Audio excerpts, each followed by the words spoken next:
Hello बच्चों, कैसे हैं आप लोग। स्वागत है आपका आपकी यूट्यूब चैनल केजी मैथ्स में। आज हम लोग क्लास 9th का 7th चैप्टर ट्रायंगल्स करेंगे। ये इंट्रोडक्शन वीडियो है। इसमें हम लोग सभी बेसिक कॉन्सेप्ट के बारे में समझेंगे जिससे कि आपको चैप्टर आसान लगे। और ये बहुत इंपॉर्टेंट चैप्टर है, इससे रिलेटेड बहुत सारे क्वेश्चन आपके एग्जाम में आते हैं। और इसके इंपॉर्टेंट होने की वजह एक और भी है कि अगर आपने चैप्टर सही से नहीं पढ़ा तो इसका जो नेक्स्ट चैप्टर क्वाड्रेटल है वो भी आपको समझ में नहीं आएगा, क्योंकि ट्रायंगल्स चैप्टर के कॉन्सेप्ट आपके क्वाड्रेटल चैप्टर में भी लगने वाले हैं। इसलिए इस चैप्टर को बहुत ही अच्छे से पढ़िएगा। चलिए बिना टाइम वेस्ट किए आज की क्लास शुरू करते हैं। तो सबसे पहले हम लोग ट्रायंगल की डेफिनेशन देख लेते हैं। डेफिनेशन है triangle is a close shaped with 3 angles 3 sides and 3 vertices. आपका ऐसा फिगर जिसमें 3 एंगल्स हो, 3 साइड्स हो, 3 वर्टिसेस हो, उसे हम लोग ट्रायंगल बोलेंगे। चलिए इसको फिगर में देख लेते हैं। आपके सामने देखिए एक फिगर दिया हुआ है, इसमें आपके 3 एंगल्स बने हुए हैं। पहला एंगल, ये आपका सेकंड एंगल हो गया, ये आपका थर्ड एंगल हो गया। तो आपके इसमें 3 एंगल्स हो गए। साइड्स देख लेते हैं। एक साइड आपकी देखिए ये है, एक साइड आपकी ये है, एक साइड आपकी ये है। तो इसमें 3 साइड्स हो गई। और अगर वर्टिसेस की बात करें, देखिए एक वर्टिसेस आपका एक कॉर्नर ये बना हुआ है, इसको हम नाम दे देते हैं ए का, इसको हम दे देते हैं बी का और इसको हम दे देते हैं सी का। तो देखिए इसमें 3 वर्टिसेस भी हो गई। तो ये जो आप फिगर देख रहे हैं इसी को हम लोग ट्रायंगल बोलेंगे। तो इसको हम लोग लिखते कैसे हैं, अगर हमारे पास ट्रायंगल ABC हमें लिखना है तो ट्रायंगल का आप ऐसे साइन बना देंगे और ये इसको लिखेंगे ट्रायंगल ABC। ठीक है। एक खास बात और है कि जो ट्रायंगल की प्रॉपर्टी होती है उसमें तीनों एंगल का सम जो होता है वो 180 डिग्री होता है। इसका मतलब ये है कि अगर हम लोग angle A plus angle B और प्लस एंगल C करें तो इसका सम कितना आएगा, 180 डिग्री आएगा। देखिए इसको याद भी कर लीजिएगा, उसको हम लोग अभी आगे भी समझेंगे इसको। चलिए हम लोग इसके टाइप देख लेते हैं कि कितने टाइप के ट्रायंगल्स हो सकते हैं। चलिए ट्रायंगल के टाइप देख लेते हैं। हमारे पास 2 टाइप के ट्रायंगल्स हो सकते हैं। एक अगर हम लोग उसको देखें साइड्स के रिस्पेक्ट में, एक देखें उसको हम लोग एंगल के रिस्पेक्ट में। अगर हम लोग साइड्स के रिस्पेक्ट में देखें तो हमारे पास 3 टाइप के ट्रायंगल हो सकते हैं। पहला है स्केलिन ट्रायंगल, दूसरा आइसोसेलेस ट्रायंगल, तीसरा है इक्विलेटरल ट्रायंगल। अगर हम लोग उसको एंगल के अकॉर्डिंग देखें तो पहला हो जाएगा एक्यूट ट्रायंगल, दूसरा हो जाएगा ऑब्ट्यूज ट्रायंगल, तीसरा हो जाएगा राइट ट्रायंगल। इसके बारे में हम लोग विस्तार से अगले पेज में देख लेते हैं। तो सबसे पहले जो साइड्स के रिस्पेक्ट में जो ट्रायंगल होता है उसका टाइप देख लेते हैं। तो आपका पहला टाइप है स्केलिन ट्रायंगल। स्केलिन ट्रायंगल वो होता है इसके तीनों साइड डिफरेंट हो। इसको हम लोग अगर फिगर में देखें तो ऐसा हो सकता है, एक हम लोग बना लेते हैं ट्रायंगल, इसको नाम देते हैं A, इसको देते हैं B, इसको देते हैं C। तो स्केलिन ट्रायंगल क्या होता है, जिसकी तीनों साइड डिफरेंट हो, मतलब ये भी साइड अलग हो, ये साइड अलग हो और ये साइड की जो मेजरमेंट वो भी अलग हो। इसको हम लोग ऐसे सोच सकते हैं, ये हो सकता है 3 सेंटीमीटर, इसको मान लेते हैं 4 सेंटीमीटर, इसको मान लेते हैं 6 सेंटीमीटर। तो चलिए साइड्स के रिस्पेक्ट में जो ट्रायंगल के टाइप होते हैं उसको देख लेते हैं। पहला टाइप है स्केलिन ट्रायंगल। ऐसा ट्रायंगल जिसकी तीनों साइड्स डिफरेंट हो। इसको हम लोग अगर फिगर बना के देखें तो इस तरीके से हो सकता है। एक ट्रायंगल बना लें जिसकी तीनों साइड डिफरेंट हो। इसको हम लोग नाम देते हैं ABC। इसको मान लेते हैं ये हमारे पास है 3 सेंटीमीटर, इसको मान लेते हैं ये हमारे पास है 4 सेंटीमीटर और इसको मान लेते हैं ये हमारे पास जो है ये 6 सेंटीमीटर है। तो आप ऐसा ट्रायंगल देख रहे हैं जिसके तीनों साइड कैसे हैं, डिफरेंट हैं। एक 3 सेंटीमीटर, एक 4 सेंटीमीटर और 6 सेंटीमीटर। जो इस टाइप के ट्रायंगल होंगे उसे हम लोग स्केलिन ट्रायंगल बोलेंगे। अगला टाइप है आइसोसेलेस ट्रायंगल। ऐसा ट्रायंगल जिसकी 2 साइड्स इक्वल हो। तो एक हम लोग ट्रायंगल बना लेते हैं, इसका नाम देते हैं ABC। ऐसा ट्रायंगल इसकी 2 साइड इक्वल हो, मान लेते हैं AB और AC क्या है, आपस में इक्वल है। तो ये कैसा हो जाएगा, आइसोसेलेस ट्रायंगल हो जाएगा। इसको हम लोग एग्जाम्पल में समझें तो अगर इसको 3 सेंटीमीटर बना लें तो इसको भी 3 सेंटीमीटर होगा और ये हो जाएगा आपका 4 सेंटीमीटर, इसको मान लेते हैं। तो जो इस टाइप का ट्रायंगल होगा उसे हम लोग बोलेंगे आइसोसेलेस ट्रायंगल। ऐसा ट्रायंगल जिसकी 2 साइड आपस में क्या हो, इक्वल हो। तीसरा टाइप है इक्विलेटरल ट्रायंगल। ऐसा ट्रायंगल जिसकी तीनों साइड इक्वल हो उसे हम लोग इक्विलेटरल ट्रायंगल कहेंगे। तो दिखने में आपका ऐसा रहेगा। इसको हम लोग दे देते हैं नाम ABC। इसकी तीनों साइड इक्वल कर दें। अगर हम लोग 3 सेंटीमीटर का बना रहे हैं तो सभी साइड्स कितनी की हो, 3 सेंटीमीटर की हो। तो सभी साइड क्या है, आपस में इक्वल है। तो इस टाइप के ट्रायंगल को बोलेंगे हम लोग इक्विलेटरल ट्रायंगल। प्रॉपर्टी हम लोग आगे भी जाकर देखेंगे, थोड़ा सा यहाँ भी देख लेते हैं। इक्विलेटरल ट्रायंगल के जो एंगल होता है वो भी इक्वल होते हैं और उसकी वैल्यू होती है 60 डिग्री। इसका मतलब ये है कि ये इसकी वैल्यू और इसकी वैल्यू तीनों की वैल्यू कितनी होगी, 60 डिग्री। हम लोग कह सकते हैं कि एंगल जो होता है इक्विलेटरल ट्रायंगल का वो कितना होता है, 60 डिग्री ईच होता है। ठीक है। अगर हम लोग आइसोसेलेस ट्रायंगल की बात करें तो इसकी प्रॉपर्टी भी देख लेते हैं। प्रॉपर्टी होती है कि जो साइड के अपोजिट एंगल होता है वो आपस में इक्वल होता है। तो इसके अपोजिट आपका ये वाला एंगल है और इसके अपोजिट आपका ये वाला एंगल है और ये भी आपस में इक्वल होते हैं। अगर मान लेते हैं 30 डिग्री का एंगल है तो ये भी 30 डिग्री का होगा। तो आइसोसेलेस ट्रायंगल की प्रॉपर्टी है कि दो साइड इक्वल हो, दो एंगल्स इक्वल हो। और इक्विलैटरल ट्रायंगल की क्या है, तीनों साइड्स इक्वल हो, तीनों एंगल्स इक्वल हो। और खास बात यह है कि इक्विलैटरल ट्रायंगल की कि हर एंगल कितना डिग्री का होता है, 60 डिग्री का होता है। चलिए अब हम लोग एंगल्स के अकॉर्डिंग जो टाइप ऑफ ट्रायंगल होते हैं उसे देख लेते हैं। ऐसा ट्रायंगल जिसके सभी एंगल कैसे हो, एक्यूट एंगल हो। जैसे हम लोग एक ट्रायंगल बनाएं जिसके सभी एंगल लेस देन 90 डिग्री हो, इसका नाम लेते हैं ABC। ठीक है, ये आपका हो गया 40 डिग्री का एंगल, ये आपका हो गया 80 डिग्री का एंगल, और ये आपका हो जाएगा कितना, 60 डिग्री एंगल। देखिए 60 और 40 100 और 100 और 80 180। तो ट्रायंगल तो हमारा सही बना हुआ है और सभी एंगल जो है लेस देन 90 डिग्री हैं। तो कैसा होना चाहिए, इसके सभी एंगल लेस देन 90 डिग्री होना चाहिए। ये भी आपका लेस देन 90 होना चाहिए, ये वाला भी लेस देन 90 डिग्री होना चाहिए, और ये वाला भी लेस देन 90 डिग्री होना चाहिए। चलिए अब हम लोग ऑब्ट्यूज ट्रायंगल देख लेते हैं। तो ऑब्ट्यूज ट्रायंगल में क्या होता है, ऐसा ट्रायंगल जिसका एक एंगल ऑब्ट्यूज एंगल हो। तो उसको हम लोग इस तरह बना सकते हैं, एक ऐसा ट्रायंगल बना लें जिसका एक एंगल ग्रेटर देन 90 डिग्री हो। इसको हम लोग नाम दे देते हैं ABC। इसको हम लोग मान लेते हैं ये आपका 120 डिग्री है, ये हो जाएगा 40 को मान लेते हैं, और ये आपका हो जाएगा 20 डिग्री। ठीक है, तो देखिए जो हम लोगों ने ट्रायंगल ABC बनाया है ये ऑब्ट्यूज ट्रायंगल है, क्योंकि इसका जो ये वाला एंगल है 120 डिग्री वाला, ये ग्रेटर देन 90 डिग्री है। तो जो ये एंगल है, एंगल जो B है, वो ग्रेटर देन कैसा है, 90 डिग्री है। तो इसलिए इसको हम लोग बोलेंगे कि ये ऑब्ट्यूज ट्रायंगल है। राइट ट्रायंगल देख लेते हैं। ऐसा ट्रायंगल जिसका एक एंगल एक्जैक्टली 90 डिग्री हो, उसे हम लोग राइट ट्रायंगल बोलेंगे। तो बनेगा कैसे, एक एंगल हमको एक्जैक्टली 90 बना देना है, वो आपका राइट ट्रायंगल हो जाएगा। तो ABC, देखिए B यहाँ पर कितना है, 90 डिग्री है। तो ये जो ट्रायंगल ABC है राइट ट्रायंगल हो जाएगा। हमको इस चैप्टर में जो इंपॉर्टेंट टॉपिक पढ़ना है वो है कॉन्ग्रुएंसी का। चलिए इसको देख लेते हैं। कॉन्ग्रुएंस होता क्या है, तो congruence is a term used to describe two or more shapes that have the same size and shape. अगर आपके पास दो ऐसे फिगर है जिनका शेप और साइज सेम है, उसे हम लोग बोलेंगे कॉन्ग्रुएंस फिगर है। आपका फिगर ये कुछ भी हो सकता है, ये ट्रायंगल भी हो सकता है, रेक्टेंगल भी हो सकता है, स्क्वायर भी हो सकता है, सर्कल भी हो सकता है। तो चलिए हम लोग एग्जांपल में समझ लेते हैं। आपके सामने दो ट्रायंगल्स दिखाई दे रहे हैं। ये दोनों ट्रायंगल कॉन्ग्रुएंट कब होंगे, जब ये दोनों ट्रायंगल शेप और साइज क्या होगा, सेम होगा। शेप और साइज का मतलब ये है कि अगर ये दोनों ट्रायंगल्स को हम लोग एक दूसरे के ऊपर रखें तो ये बिल्कुल ओवरलैप हो जाने चाहिए, मतलब ये दूसरा वाला नहीं दिखाई देना चाहिए। ये तभी पॉसिबल है जब ये दोनों ट्रायंगल्स की जो तीनों साइड्स हों और तीनों एंगल्स जो हों वो आपस में इक्वल हों। जैसे दूसरा वाला फिगर है, आपके पास रेक्टेंगल दिया हुआ है। रेक्टेंगल ये तभी पॉसिबल है कॉन्ग्रुएंट जब होंगे जब इनकी लेंथ और ब्रेथ क्या होगी, आपस में बराबर होगी। देखिए तीसरा फिगर सर्कल है, ये तभी कॉन्ग्रुएंट हो सकते हैं अगर दोनों ट्रायंगल्स की जो रेडियाई हों आपस में सेम हो। अगर ये भी आपका 3 सेंटीमीटर है, अगर इसकी रेडियाई 3 सेंटीमीटर है तो इसकी रेडियाई भी अगर 3 सेंटीमीटर होगी, तभी ये दोनों सर्कल जो है कॉन्ग्रुएंट कहलाएंगे। क्लास 9 के सिलेबस के हिसाब से हमें सिर्फ कॉन्ग्रुएंट ट्रायंगल्स के बारे में समझना है, तो चलिए इसको समझ लेते हैं। तो डेफिनेशन है, if the 3 angles and the 3 sides of a triangle are equal to the corresponding angles and the corresponding sides of another triangle, then both the triangle are said to be congruent. चलिए इसको हम लोग figure के माध्यम से समझ लेते हैं। हमारे पास दो ट्रायंगल है, इसका हम लोग नाम दे देते हैं, इसको हम बोलते हैं ABC और दूसरे को दे देते हैं नाम PQR। डेफिनेशन कह रहा है, अगर ये दोनों ट्रायंगल्स के एंगल्स, करेस्पॉन्डिंग एंगल्स और करेस्पॉन्डिंग साइड्स आपकी इक्वल हो जाएं तो दोनों ट्रायंगल्स कैसे हो जाएंगे, कॉन्ग्रुएंट हो जाएंगे। इसका मतलब ये है कि ये जो एंगल B है, अगर ये Q वाले के इक्वल, और ये जो आपका एंगल A है ये आपके एंगल P के इक्वल, और जो आपका ये एंगल C है ये आपका एंगल R के इक्वल हो जाए। और वैसे ही ये जो साइड AB है ये PQ के इक्वल, और ये जो AC है ये PR के इक्वल, और जो साइड BC है ये आपके QR के इक्वल हो जाए। तो दोनों ट्रायंगल्स को हम लोग क्या बोलेंगे, कॉन्ग्रुएंट ट्रायंगल्स बोलेंगे, तभी एक दूसरे के ऊपर ओवरलैप करेंगे। ठीक है, चलिए इसको हम लिख भी लेते हैं। क्या क्या मिलना चाहिए, angle A equal angle P, angle B equal angle Q, angle C equal angle R। तो ये तो आपके क्या हो गए, एंगल्स हो गए।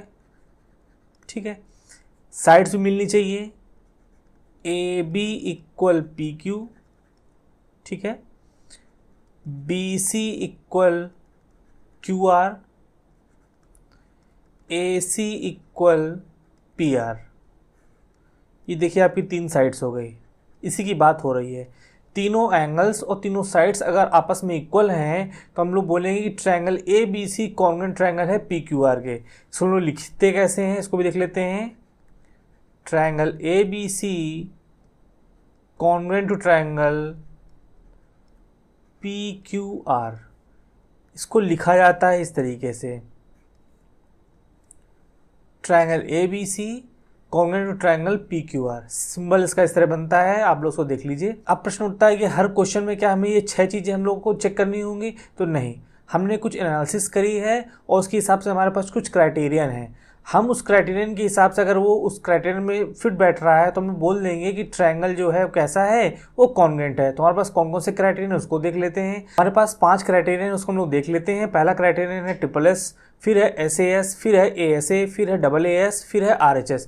अब इसका मतलब क्या है, जहाँ पर S आप देखेंगे उसे हम बोलेंगे साइड्स, और जहाँ पर A लिखा होगा वहाँ बोलेंगे हम लोग एंगल। तो साइड जो है वो उसको डिनोट कर रहा है S, और जो एंगल डिनोट कर रहा है वो A। ठीक है, ये बहुत ही सिंपल है, इसे याद करने की बिल्कुल जरूरत नहीं पड़ेगी, आपको अभी अच्छे समझ में आ जाएगा इसका मतलब क्या है। तो ट्रिपल एस का मतलब क्या हो गया, साइड साइड साइड हो गया। SAS का मतलब साइड एंगल साइड हो गया। ASA का मतलब एंगल साइड एंगल हो गया। और जो यहाँ पर AAS लिखा हुआ है वो एंगल एंगल साइड हो गया।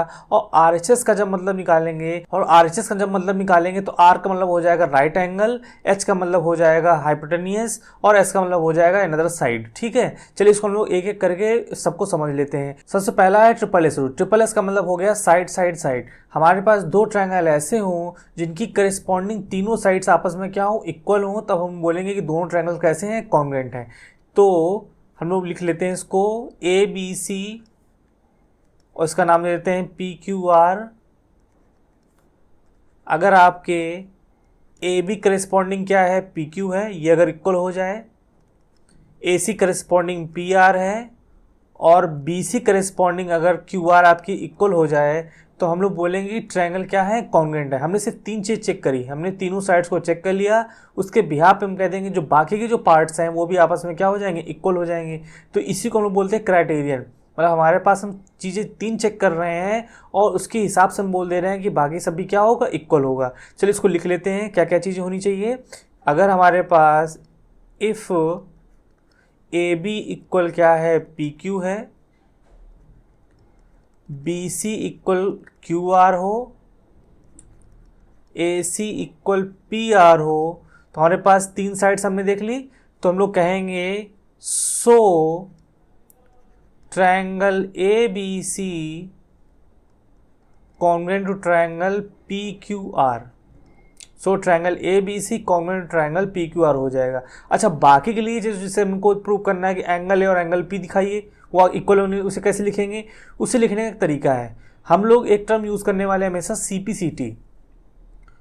हम लोग एक टर्म यूज़ करने वाले हैं CPCT, उसका मतलब समझ लेते हैं। CPCT हम लोग लिखेंगे, कई बार आप देखेंगे CPCT क्या होता है। ठीक है, तो CPCT का मतलब हो गया corresponding parts of congruent triangles are equal. C से करेस्पॉन्डिंग, P से पार्ट, C से कॉन्ग्रुएंट, T से triangle. Corresponding parts of congruent triangles are equal. इसका मतलब ये है कि हमने 3 चीज़ चेक करी, triangle ABC congruent triangle PQR हो गया। जैसे हमें दिखाना है कि एंगल A और एंगल P इक्वल हो, तो हमने दिखा दिया कि भैया ये तीनों साइड्स क्या है, आपस में इक्वल हैं, तो एंगल A और एंगल P भी हो जाएगा। तो लिखेंगे कैसे, by CPCT we can say that angle A equal angle P। हम लोग ये चीज़ इसको शॉर्ट फॉर्म में लिख देंगे क्योंकि बड़ा स्टेटमेंट है, corresponding parts of congruent triangles बार बार लिखने में बहुत दिक्कत होगी, इसलिए हम इसको शॉर्ट फॉर्म लिखेंगे बाई CPCT। ठीक है, चलिए हम लोग इसका अगला कॉन्सेप्ट देख लेते हैं। हम लोग SS रूल देख लेते हैं। हमारे पास डेफिनेशन है, 2 triangles are congruent if the 2 sides and the included angle of one triangle are equal to the corresponding sides and the included angle of the other triangle. इसका मतलब ये है कि इसका नाम क्या है, SAS रूल। वैसे इसको हमको समझना है, SAS, S का मतलब साइड, उसके जस्ट बाद एंगल आएगा, उसके जस्ट बाद क्या आएगी, साइड आएगी। इसको हम लोग फिगर के माध्यम से समझ लेते हैं। मान लेते हैं हमारे पास पहला ट्रायंगल, उसका नाम है ABC और इसका नाम है PQR। ठीक है, साइड एंगल साइड, पहले हमें एक साइड लेनी है, तो मान लेते हैं ये वाली साइड इस वाली साइड की इक्वल हो गई। फिर उसके बाद क्या है, एंगल, आप इधर का एंगल ले लीजिए, चाहे आप इधर का भी ले सकते थे, किधर भी ले लीजिए, कोई दिक्कत नहीं है। आपने एंगल ले लिया, angle B equal angle Q हो गया। फिर आपको जस्ट बाद एक साइड लेनी है, तो BC इक्वल क्या हो गया, क्यू आर हो गया। तो साइड एंगल साइड, ये आपकी साइड हो गई, ये आपका एंगल हो गया, ये आपकी क्या हो गई, साइड हो गई। SAS रूल देखिए आपको दिख रहा है, SAS रूल, ठीक है। इसको लिखेंगे कैसे, आपको होना चाहिए AB इक्वल PQ, आपके पास क्या होना चाहिए, AB equal PQ, angle A equal angle Q, BC equal QR, side angle side, ठीक है। अगर ये तीनों चीज़ें हैं, ठीक है, तो आप क्या कहेंगे, आप बोलेंगे कि triangle ABC congruent to triangle PQR। अगर आपकी साइड, उसके जस्ट बाद वाला एंगल, उसके जस्ट बाद वाली साइड अगर आपकी करस्पॉन्डिंग साइड्स की इक्वल है, तो हम लोग बोलेंगे कि जो दोनों ट्रायंगल्स हो कैसे हो जाएंगे, कॉन्ग्रुएंट ट्रायंगल्स हो जाएंगे। चलिए इसका हम लोग अगला कॉन्सेप्ट देख लेते हैं। हम लोग अगला रूल देख लेते हैं। अगला रूल है AAS रूल। तो डेफिनेशन है कि two triangles are congruent if any two angles and the non included side of one triangle are equal to the corresponding angles and the non included side of the other triangle. बस आप जो उसका नाम है उसके हिसाब से काम करिए। एंगल एंगल साइड, दो एंगल लेना है, उसके जस्ट बाद वाली साइड लेनी है। इसमें फिगर देख लेते हैं। मान लेते हैं इसका नाम दे देते हैं ABC, इसको दे देते हैं PQR, ठीक है। आपको दो एंगल लेना है, एक आपने एंगल ये ले लिया, इसके करस्पॉन्डिंग आपने ये ले लिया, फिर आपने एक एंगल ये ले लिया, इससे करस्पॉन्डिंग आपने ये ले लिया। एंगल एंगल हो गया, अब आपको साइड लेनी है, ये आपने साइड ले ली, आपने साइड ले ली। Simple angle angle side rule, ठीक है। तो हमारे पास क्या क्या होना चाहिए, if angle B equal angle Q, angle C equal angle R और AC इक्वल PR। अगर ये चीज़ है तो हम लोग कहेंगे then triangle ABC congruent to triangle PQR, ठीक है। अच्छा, जरूरी नहीं कि आप यही दोनों एंगल्स लें, आप कहीं के भी एंगल ले सकते हैं। बस आपको जो दो एंगल्स लेना है उससे आगे जो आपकी साइड मिलेगी आपको उसको लेना है। उसी को इसमें बोला गया कि नॉन इंक्लूडेड साइड, जो इन दोनों एंगल्स रिलेटेड जो नॉन इंक्लूडेड है, जो साइड इसमें इंक्लूड नहीं हो रही, वो आपको लेना है, ठीक है। तो ये आपका एंगल एंगल साइड रूल हो गया। इसी जो एंगल एंगल साइड रूल है, इसी को हम लोग AS रूल भी कह सकते हैं। अभी इसको आगे हम देखने वाले हैं। तो AS रूल देख लीजिए, उसको क्या क्या होगा। तो AS रूल का मतलब हो गया एंगल साइड एंगल। तो डेफिनेशन है कि two triangles are congruent if and only two angles and the side included between them of one triangle are equal to the corresponding angles and the included side of the other triangle. इसको लोग figure में देख लेते हैं। इसको लोग नाम दे देते हैं ABCPQR। ASA, ये आपने एंगल लिया, इसका करस्पॉन्डिंग एंगल ये हो गया। फिर लेना है साइड लेना है, आपने ये साइड ली, आपने ये साइड ले ली। फिर आपको क्या लेना है, एंगल लेना है। तो एक आपने एंगल ये लिया, इसका करस्पॉन्डिंग ये हो गया। ASA ए से रूल हो गया। लिखेंगे कैसे, if angle B equal angle Q, उसके बीच में साइड है, तो BC इक्वल क्या हो जाएगा, QR हो जाएगा। Angle C equal angle R हो जाएगा। तो हम लोग क्या कहेंगे, then triangle ABC congruent to triangle PQR। अगर ये तीनों कंडीशन मिल रही तो हम वो बोलेंगे कि ट्रायंगल ABC ट्रायंगल PQR के कॉन्ग्रुएंट है। इसका हम सबसे लास्ट कॉन्सेप्ट देख लेते हैं, वो है RHS रूल। तो RHS रूल, R से मतलब यहाँ पर राइट एंगल से है, H का मतलब है हाइपोटेनियस और S का मतलब है साइड। इसका मतलब ये है कि आपका ट्रायंगल कैसा होना चाहिए, आपका राइट ट्रायंगल होना चाहिए। तो डेफिनेशन है, if in two right triangles the hypotenuse and one side of one triangle are equal to the hypotenuse and one side of the other triangle, then two triangles are congruent. पहली चीज़ तो यही होगी कि right angle होना चाहिए। तो कुल मिला के ये आपका 90 डिग्री का होगा, तो ये भी 90 डिग्री का होगा क्योंकि राइट एंगल ट्रायंगल है। तो आपको उसमें से दो साइड चेक करनी है, एक हाइपोटेनियस और एक अनदर साइड, आपको कोई भी ले लेनी है। इसका हम लोग नाम दे देते हैं, इसको हम लोग दे देते हैं ABCPQR। देखिए पहली बात तो राइट एंगल ट्रायंगल 90 डिग्री के हैं, फिर आपको हाइपोटेनियस AC और PR इक्वल होना, ये कंपलसरी है। और फिर कोई भी साइड, वो चाहे BCQR ले लीजिए या फिर AB और PQ ले लीजिए, कोई एक साइड हाइपोटेन्यूज को छोड़कर। इसको लिखेंगे कैसे, हम लोग इसको इधर लिख लेते हैं कि if angle B equal angle Q equal 90 degree, पहली चीज़। फिर आपकी हाइपोटेनियस AC इक्वल क्या होनी चाहिए, PR के, और कोई भी अनदर साइड, वो हम इसको एक बार AB और PQ ले लेते हैं, हमने ले ली ये वाली साइड और ये वाली साइड, ए बी और पी क्यू होनी चाहिए। आप अगर बी सी और क्यू आर मिल रही होती तब भी आप कह देते हैं कि दोनों ट्रायंगल कैसे हैं, कॉन्ग्रुएंट हैं। हम लोग लिख लेते हैं so triangle A B C congruent to triangle कैसा है, पी क्यू आर के। सबसे सिंपल और सबसे इंपॉर्टेंट जो रूल है वो यही है, आरएचएस रूल। आपको अगर राइट ट्रायंगल मिल जाए और हाइपोटेन्यूस साइड मिल जाए और कोई भी अनदर साइड मिल जाए तो आप बोलेंगे कि दोनों ट्रायंगल कैसे हैं, कॉन्ग्रुएंट है। आइए हम लोग अब नेक्स्ट कॉन्सेप्ट देख लेते हैं। ट्रायंगल जो अभी तक हमने पढ़ा है उससे कुछ हमें प्रॉपर्टी निकल के मिली है तो उसको हम लोग देख लेते हैं। पहली प्रॉपर्टी है angles opposite to equal sides of an isosceles triangle और इक्वल। आपका जो आइसोसेलेस ट्रायंगल होता है उसकी दो साइड्स क्या होती हैं, इक्वल होती हैं। उसके अपोजिट एंगल्स भी आपस में क्या होते हैं, इक्वल होते हैं। इसको भी देख लेते हैं फिर से एक बार। तो एक हमने आइसोसेलेस ट्रायंगल बना लिया ए बी सी और मान लेते हैं इसकी ये दो साइड क्या है, इक्वल हैं। तो इन दोनों साइड्स के अपोजिट एंगल, इस वाली साइड के अपोजिट ये वाला एंगल होगा और इस वाली साइड के अपोजिट ये वाला एंगल होगा। तो ये दोनों एंगल्स भी क्या होंगे, इक्वल होंगे। आइसोसेलेस प्रॉपर्टी है तो वही लिखा हुआ है कि angles opposite to equal sides of an isosceles triangle are equal. Important है क्योंकि क्वेश्चन हम लोग बार बार इसको लिखेंगे भी। अगली प्रॉपर्टी है the sides opposite to equal angles of a triangle are equal. अब यही इसका उल्टा हो गया, अगर दोनों एंगल्स आपस में क्या है, इक्वल हैं, तो इनकी अपोजिट साइड भी क्या होगी, इक्वल होगी। ये वाइस वर्सा प्रॉपर्टी है। अगर साइड्स इक्वल है तो उनकी एंगल इक्वल होंगे, अगर एंगल इक्वल है तो साइड्स भी इक्वल होंगे। प्रॉपर्टी है कि each angle of an equilateral triangle is of 60 degree. इसका मतलब ये है कि इक्विलेटरल ट्रायंगल की तीनों एंगल्स की जो वैल्यू होती है वो 60 डिग्री ईच होती है। ठीक है, याद रहेगा। अगला है sum of angle of a triangle is equal to 180 degree. आपका कोई भी ट्रायंगल हो उसके तीनों एंगल का जो सम होता है वो 180 डिग्री होता है। इसको मान लेते हैं एंगल 1, ये एंगल 2 और ये आपका एंगल 3। तो angle 1 plus angle 2 plus angle 3 का सम करेंगे तो कितने डिग्री आएगा, 180 डिग्री। तो किसी भी एंगल की ट्रायंगल का जो सम होगा वो क्या होगा, 180 डिग्री होगा। इस चैप्टर से रिलेटेड जो भी कॉन्सेप्ट यूज होने थे उसे हम लोगों ने देख लिया है। आई होप आप लोग अच्छे समझ में आ गया होगा। नेक्स्ट वीडियो हम लोग इसके आगे एक्सरसाइज सॉल्व करेंगे। तो मिलते हैं नई क्लास में नई वीडियो के साथ। अगर आपको कंटेंट अच्छा लग रहा है तो वीडियो को शेयर करिए और चैनल को सब्सक्राइब करिए। Thank you.